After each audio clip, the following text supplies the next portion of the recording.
Les réserves commerciales de pétrole brut aux États-Unis ont fondu beaucoup plus rapidement que prévu durant la semaine achevée, le 25 mars, selon les chiffres publiés mercredi par l'Agence américaine d'information sur l'énergie.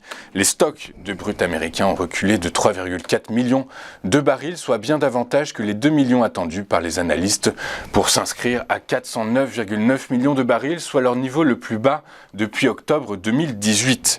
En 2 semaines, les réserves commerciales ont perdu 5,9 millions de barils. Les réserves stratégiques ont-elles aussi diminué de 3 millions de barils pour s'établir à 568 millions, de barils. Sous l'impulsion du gouvernement Biden, qui a voulu s'en servir pour soulager le marché, pratique sans réel précédent aux États-Unis, les réserves stratégiques baissent chaque semaine sans discontinuer depuis 6 mois. Juste à titre informatif, les prix du pétrole chutaient lourdement ce matin après des informations selon lesquelles les États-Unis envisagent de puiser 1 million de barils par jour dans leurs réserves stratégiques. La décision devrait ainsi soulager la crise d'approvisionnement en or noir provoquée par l'invasion de l'Ukraine.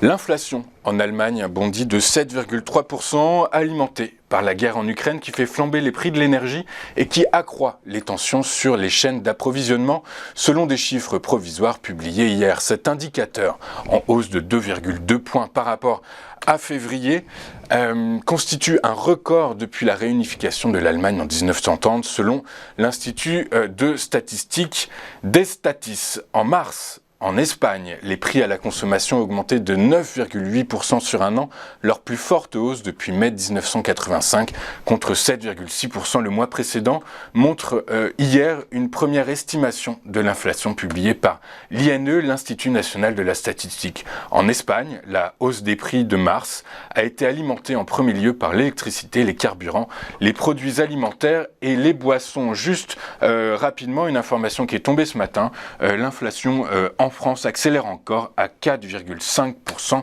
sur un an. Après plusieurs années de baisse amplifiées par la crise de Covid, les prix des billets d'avion, sont montés en flèche en ce début d'année en France et ailleurs. Selon l'indice des prix du transport aérien, publié par la Direction générale de l'aviation civile, la DGAC, les tarifs au départ de France sont en moyenne 7% plus élevés en février 2022 qu'en février 2021, soit la plus forte hausse constatée depuis la création de l'indice en 2017. La hausse atteignait déjà 5,7% en janvier et 5,2% en décembre. Cette inflation s'explique par la reprise du trafic ainsi que par la flambée des cours du pétrole. Le prix du kérosène a pris 30% en un mois et a doublé sur un an. Sachant que le carburant représente de 35 à 40% du coût d'un vol long courrier et de 25 à 35% pour un moyen courrier, cette hausse devrait mécaniquement se traduire selon les experts par une augmentation du prix des billets de 15 à 20%. Avant de poursuivre notre émission, faisons un rapide point sur l'évolution des marchés hier. L'indice parisien qui a cédé 0,74% à 6741 points, mis sous pression par la hausse historique de l'inflation en Allemagne et le reflux de l'optimisme exacerbé qui a entouré les pourparlers de paix en Ukraine mardi dernier.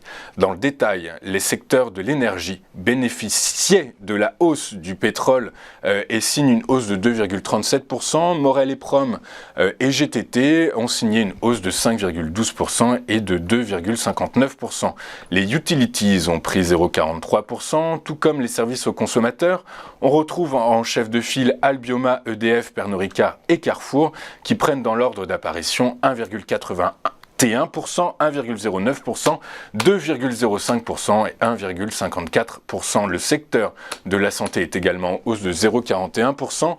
Sanofi se distingue et prend 1,72%. Les principaux replis sont à mettre au passif des sociétés financières qui marquent le pas à hauteur de 1,43%.